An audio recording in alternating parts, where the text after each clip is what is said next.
You're listening to the Footprint Coalition's Downstream channel. Today, we're continuing our deep dive into humanity's relationship with meat. Robert and Rachel, please welcome Tracy McQuirter. As a public health nutritionist and best-selling author, Tracy has established herself as a vegan trailblazer with unmatched track record for motivating underrepresented communities to rethink their eating habits for ethical, environmental, and dietary reasons.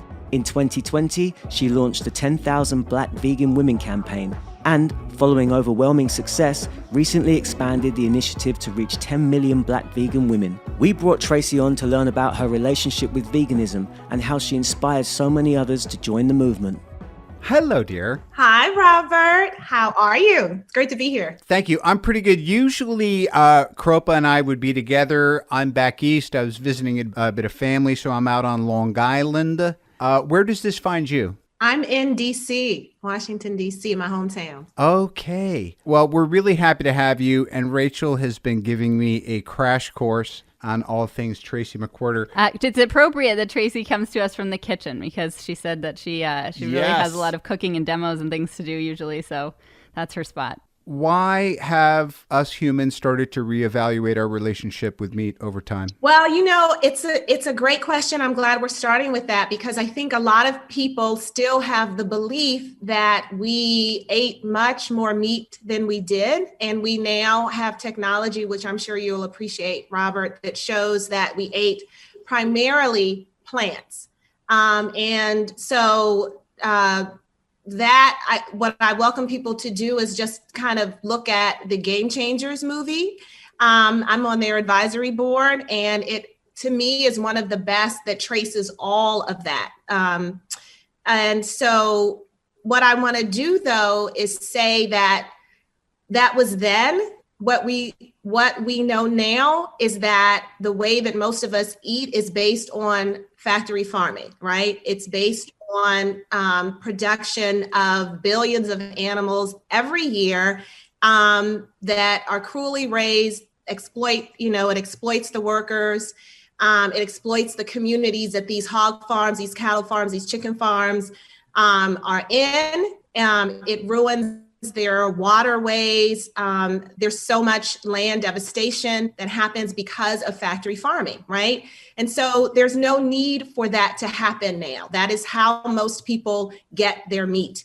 And so I think that that's one of the reasons that people are reevaluating it now, right? Because we know that there is this effect on our health and on the climate. And that false narrative, and we've already been exploring this otherwise, is this is it this kind of sociology thing, or is it advertising? Was it big business trying to change the narrative to, the bottom line of their product and all that stuff? But it is just wild. If you just look back at our teeth, our stomachs. Yeah, absolutely. So as someone who really is kind of, I think you're really a prime mover in this field. I think we need the smartest, best minds and voices to deal with this. But how did this even come to you? What was your process that got you to where you are, who and what you are now? Well, I am an unlikely vegan because I was never expecting to be vegan. I was raised as a healthy eater. My mother was an omnivore. We were raised as omnivores in the 60s, 70s, and 80s, but healthier omnivores. So we didn't have cookie jars. We didn't have candy. We had, we cooked our meals from scratch and we ate, pretty healthfully. And I didn't like it. And I had cousins who had lots of junk food and I loved going over their house to eat. And so when I went to Amherst College in 1984, I gained 25 pounds my first year because I was away from home and I could eat whatever I wanted. So that was pizza, cheeseburgers, hamburgers, hot dogs, desserts all the time, all day, every day. And then my sophomore year in 1986, our Black Student Union brought Dick Gregory to campus to talk about the state of Black America. And instead, he talked about the plate of Black America and how unhealthfully most folks eat. And Dick Gregory, by that time, had been a vegan for 20 years. And he started because of the practice of nonviolence during the Civil Rights Movement in 1965. He was a right-hand person for King, extended the philosophy of nonviolence to include animals. And then in 67 became a vegan for health reasons, right? So 65 to 67 was his transition.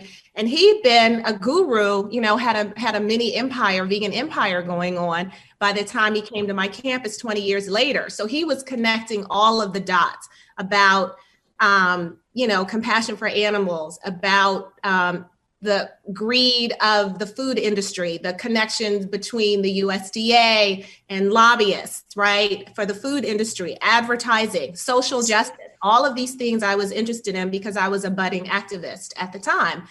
And he traced the path of a hamburger from a factory farm to a hamburger in a fast food place, right, to a heart attack, basically from a clogged artery. And it rocked my world because I ate hamburgers every day. A much less unlikely path. Really, that's my origin story. So how do you still discuss veganism in all those ways? Or when you're talking to people, is there sort of an easy point in for folks? Yeah. So, I am a public health nutritionist. I changed professions because of my veganism. So my entry point personally is usually health when I teach it in the beginning. But I always connect the dots because there is so much misinformation about food and nutrition. And so I want people to understand the context around why they have been misinformed, right? And so it's important to talk about the food industry, capitalism, greed, exploitation. It's important to talk about why there is food apartheid and low-income Black communities and brown communities, right? It's important to make these connections, the same connections that Dick Gregory made, I make. There is a context around why we eat, and people think the vegans are the food police, but it's the food industry, right? That's dictating the ads, what the USDA says, what's available in school lunch programs, what's available for the imprisoned population, right? And so I'm really trying to free people's minds and give them different information so they can make informed choices. So yes, I absolutely talk about all of these things. It's important. But not necessarily with your family. I remember you saying your family is part vegan and part not vegan. And how do you deal with like Thanksgiving in that context? So yes, my mother and my sister and one of my sisters went vegan with me, 34 years ago. And one of my sisters did not. And the sister who did not is very supportive and always has promoted our all of our efforts, right? But she is not interested in being vegan herself. And so, so what that means is we're very close. And so all of our occasions are spent together.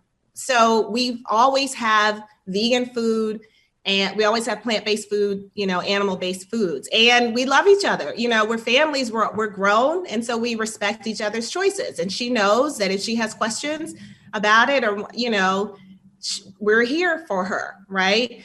And what it has shown me over the decades is that everyone may not make the change, right? Or they may make different changes. She has made some changes in her diet, definitely.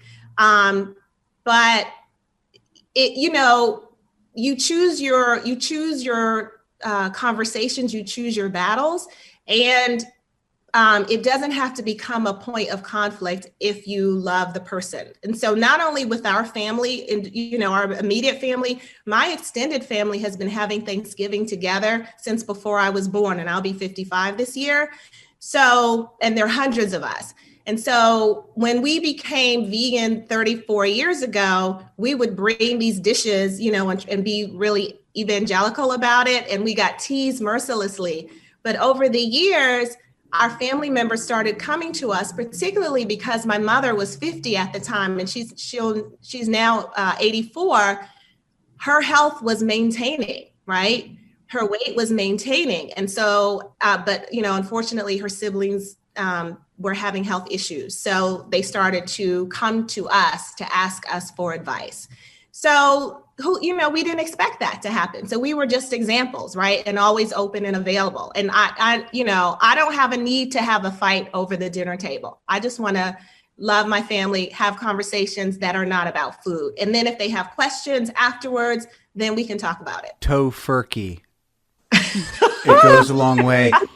You know, it's funny because everything is like everything else, too. You know, I think of the road gets narrower sometimes the more you know. But I cannot impose what my experience has brought me to know beyond the shadow of a doubt. It's that code of loving tolerance that seems to have gone out the window, generally speaking. But if charity starts at home, for instance, my son, Exton, he is an absolute carnivore, and we go, we can't, and we're trying to edge him away from it. Our daughter, Avery, is a natural vegetarian vegan. She'll have a little bit of fish, and she looks like Bruce Lee with her shirt off, right? He is a little more husky, we'll say.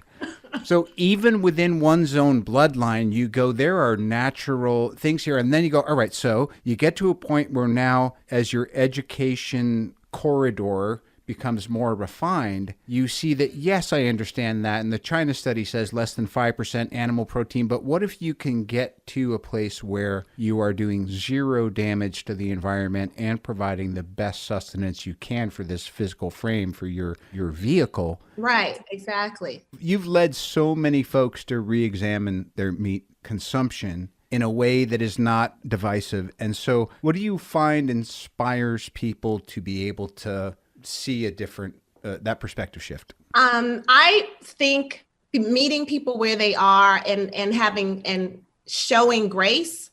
And I don't mean me showing grace. I mean me asking them to show themselves some grace, right? So if they have a desire to go vegan and they find it difficult, they stop. I tell them that I did for a year and a half. It took me a year and a half, right? To actually go vegan. I had a lot of stops and starts. And so the first thing I do is say to have grace with yourself and to know that it may take you 6 days, it may take you 6 years. You are in the process, right? If you have decided you want to go vegan, just keep going. Just keep going. If you mess up, you backslide, you cheat, start again the next day. So truly having grace with yourself. And don't be mad that you were misinformed. You know, we know how this society is. This is what it does. So, you know, now you have different information, and it's your choice about how you decide to behave after that.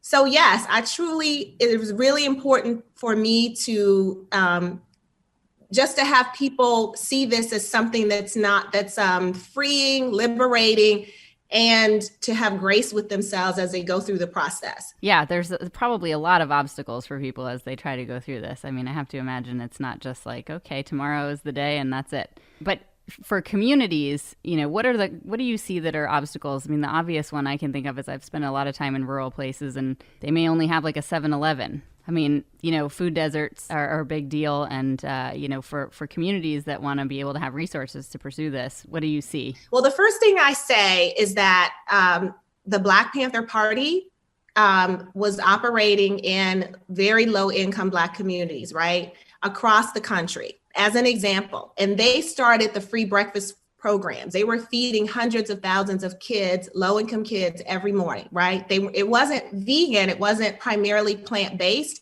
but they were able to do that. And because of that, we have school breakfast programs in the public school system.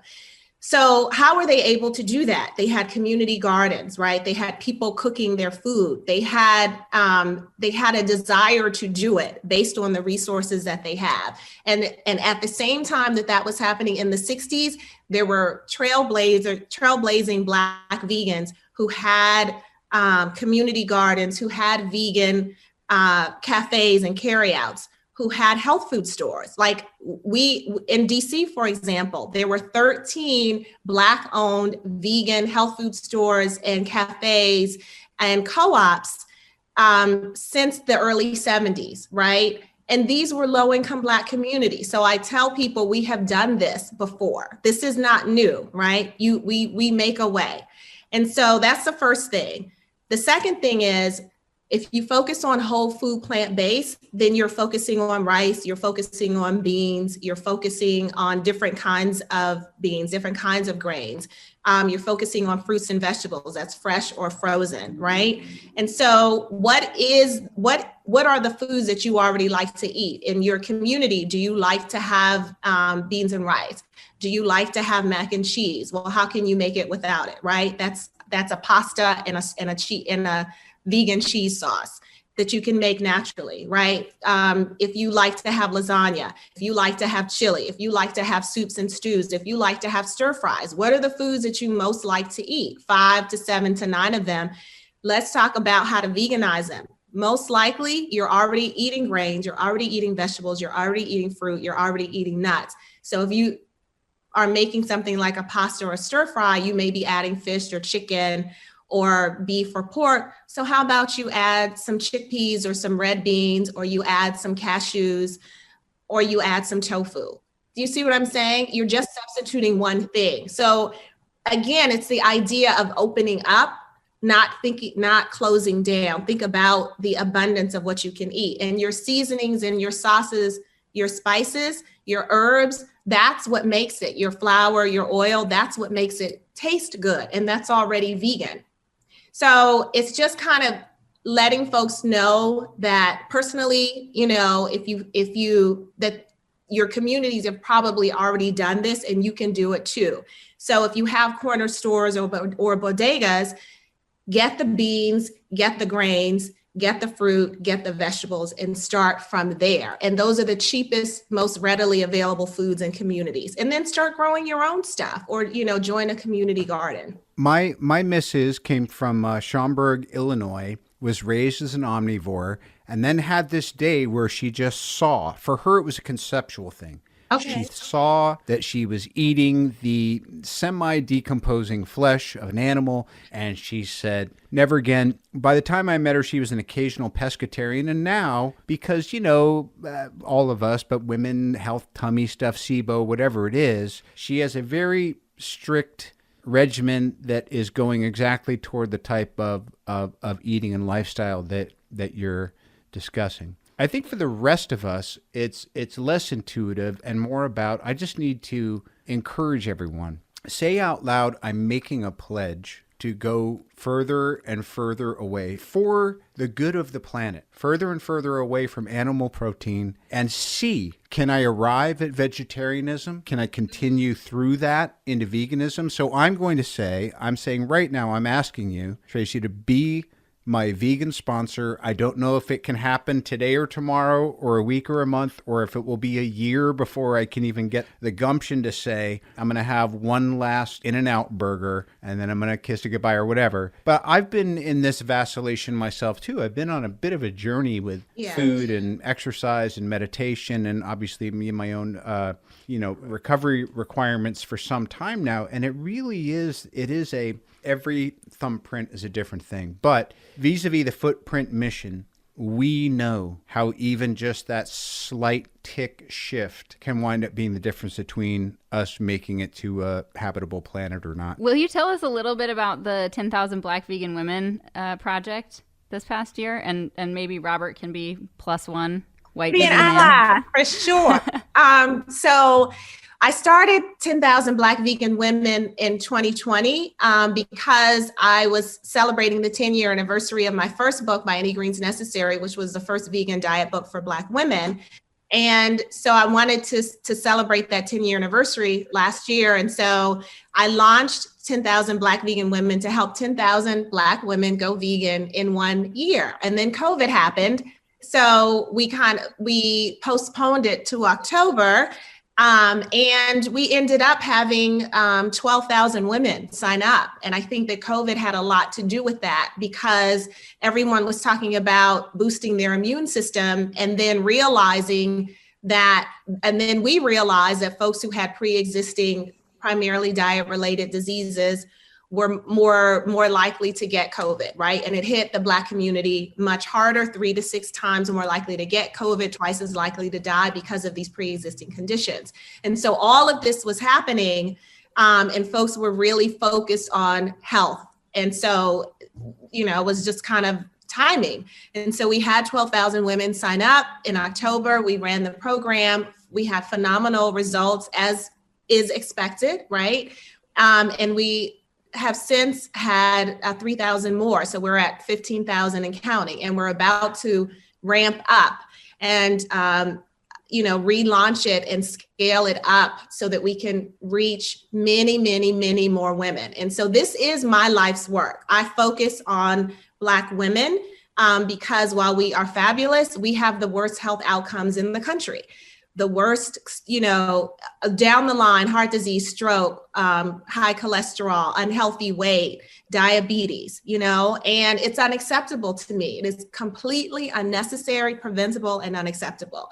And so it's my mission to help change that health paradigm for us and successive generations. And so I hope maybe I can come back or, tell you all more about it when we relaunch. You must. I'm class of 65. I just turned 56. Oh, we're the same age pretty much. Yes. I look at you now. I'm thinking, all right, so back in 2000, you were 34 or 35 years old, and you were a strategist for the successful lawsuit against the USDA, proving racial and food industry bias in the formation of the U.S. dietary guidelines. So even 2 decades ago, the recognition that there is legislative suits need to be filed, the things that you must do to bring attention to the patently obvious, however unjust things. How do you get the wind at your back for that when it often feels like a uphill battle? Ooh, Robert, that's a good question. I go through my moments where I'm like, do I still want to be doing this? And it gets frustrating, and I look and I didn't really choose this path. I know it's cliche, but it really did choose me because there are certain things I won't do. Like I knew that I wanted to be an activist. And I knew from a young age, like in middle school, that I wanted to help liberate Black people from a number of things that oppress us, that systemic white supremacy does to us in this country. I just didn't know how I was going to do it. And it ended up being through veganism, right? But I thought I was going to be an NAACP or ACLU lawyer. I thought I interned at the ACLU. I thought I was going to be a judge, an investigative journalist. So seriously, this chose me.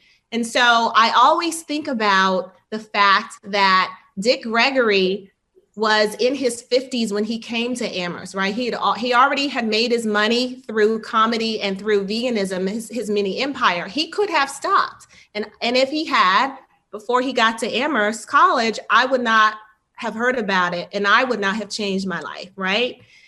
I was on the path to these chronic diseases. And so that's what I think about. Why did he continue until he died a couple of years ago? And, so I think about that. I'm in my 50s now. I can still do this. There are many millions more, women that I can affect. And then also this whole thing with police brutality, right? For example, with Derek Chauvin killing George Floyd and all of these things that happened last summer, Ahmaud Arbery, Breonna Taylor. It is tragic. It is it's a crisis. It's been happening, for 400 years. We know that. And yet police kill about 1,000 people a year, right? Unarmed people a year. 40% of those are Black people. But there are 300,000 Black people a year who die from primarily diet-related chronic diseases. 50,000 Black women a year die from heart disease, which is completely preventable. And so for me, it's not a comparison game, but it is just as urgent, right? And we are not out in the streets about it. We don't know about it. And so this, for me, veganism, choosing me also means that I have the ability to impact this many people who don't know about the fact that their food is killing them and why, right? So there's just a lot of work to be done, and I see the success and the way that I'm able to help people change their own lives. So that's when I get in those moments where I'm done, I think about that. It's wild too, this idea of the legacy that you pass on, you never know what that's going to inspire. But I do know the people who said those things to me or showed up, or I realized, wow, they're behaviorally modeling a way of conducting yourself, a moral psychology, a way of living in the world and participating. And as we step up and deal with this mounting crisis, what I'm finding is, yeah, there's big business and yeah, there's green tech, and I'm into all of it. But I think the through line is going to wind up being that legacy of leadership. And that is so subtle, and it goes from human to human. It is that quantum element that you can't outclass it. You can't buy it. It's just that thing. So I'm really moved by forget your passion and what you're doing, but just that the path chose you, and that you're seeing that you'll be lighting the way for others too. You know, it's really, really, really cool. Speaking of, okay, so if you're gonna join, yes, and try to go vegan for a little bit, at least as much as you can take. Yes. Tracy, let's tell him what did you have today for meals, so he can do a little planning maybe. And if all those things are cookbooks behind you, I'm very envious that you actually can use them.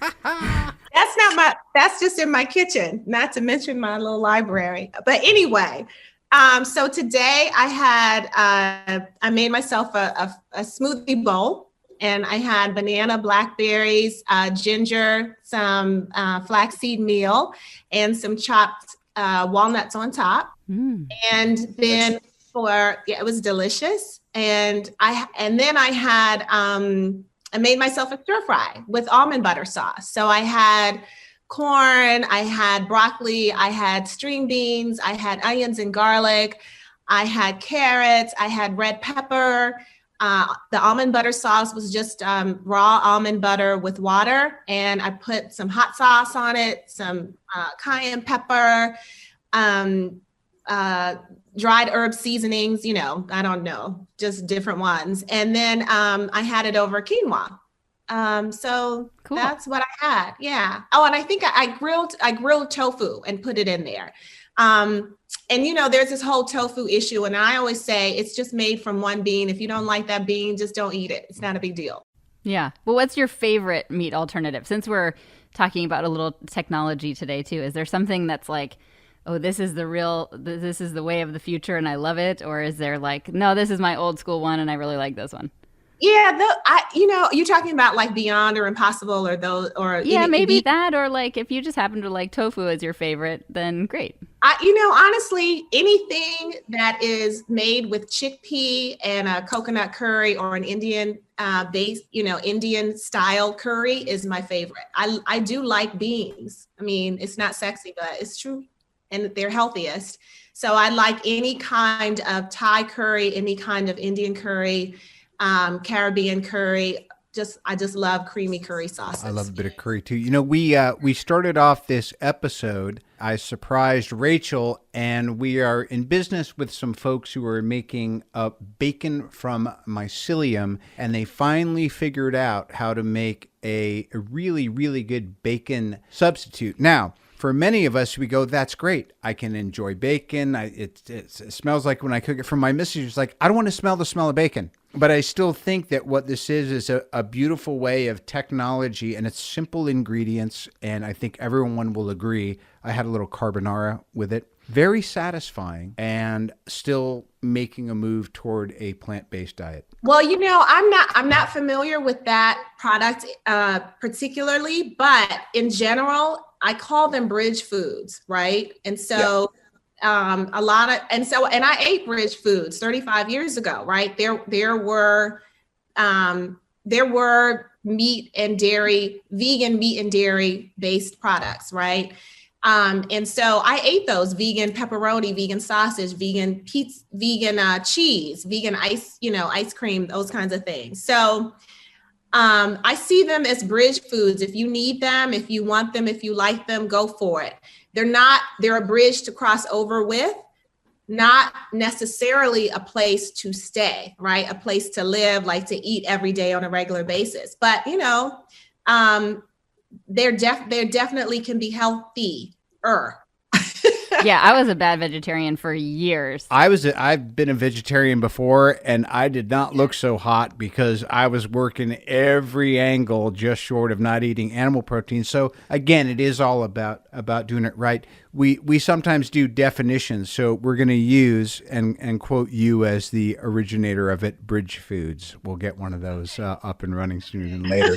Well, I did verbally commit to coming under your tutelage. I have other reasons for coming to Washington, D.C., etc., and I'm sure Rachel and I will be down that way for some purpose as yet revealed. And I trust that we're going to be looking for you and following up. And I just keep thinking, like, I would love cookbooks from you.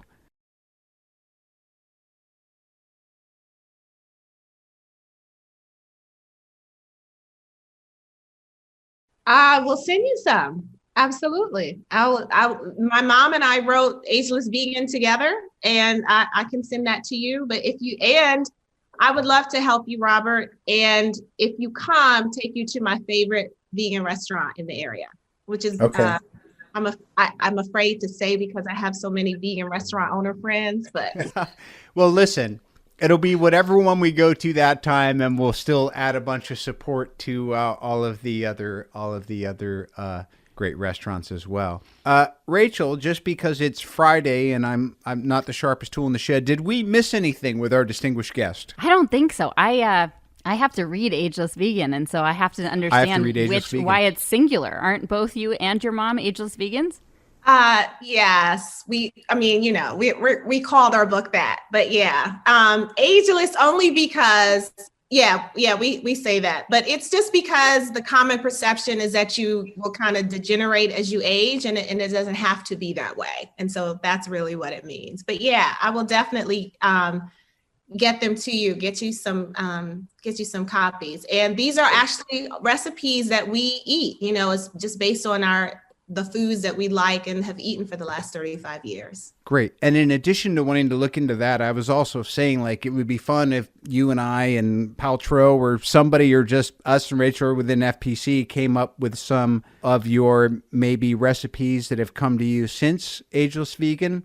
And we can do something bespoke. That'd be fun. And again, I would then be obliged to eat it, and that will keep pushing me down the highway to making this transition. It won't be hard. You're on the path. Yeah, I always say it doesn't matter where you are on the path as long as you're on it. People get so caught up with comparison. It's just you're either on a journey where you're heading toward a destination of a better place, or you're not. And I've been in both status, and this is far preferable. So as usual, Kropa, you were right. Great guest. I will look forward to getting to know you a little better, and we will stay in touch with you. And this is part of a bit of a shorter format thing we're doing, but Tracy's conversation with us in full, as it should be, will be available for all of you to listen to as well. I highly suggest it. So Tracy McQuarter, thank you for your time. Thank you, Robert. Thank you, Rachel. This was fun. Thank you. Okay. Have a nice weekend.